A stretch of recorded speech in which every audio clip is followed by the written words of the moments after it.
actually demolishing the house? Actually po, tinutuloy nila yung bahay. Oh, In-ongoing po nila yung, kasi konti na lang po, nakatayo na po siya. Structural yung bahay po, finishing na lang. nakita niyo po, finishing na lang po literal. Gamit na lang yung kulang, parang ganun. Tinutuloy po nila ngayon. why? They want to eventually own it?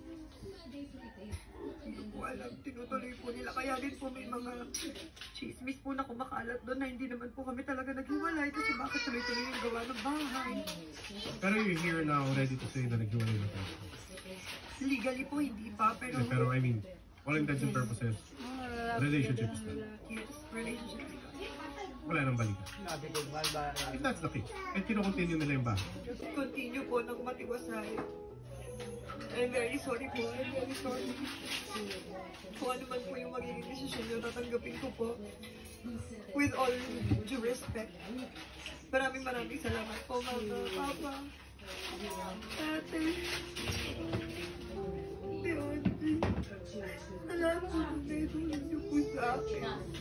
At sa pamilya ko po, at sa pagmamahal niyo po sa amin ng mga anak ko. Well, look, it is separate from the land. Pwede mo ikiba yung bahay and get the material. Ibenta kayo material for if it helps. Pwede yun. But, hindi ganun. Do you want that? Do you want that? Actually po, kasi kahit paano po may pride naman po ako, tsaka para po yun sa mga anak ko. Hindi ko po alam kung sino makikinabang yun sa kanila. Kaya hindi ko alam yung mapapakinabangan ng mga anak ko na. Which is the sole purpose why I built that house. Wala akong makikinabang. Okay, you will need permission from the land.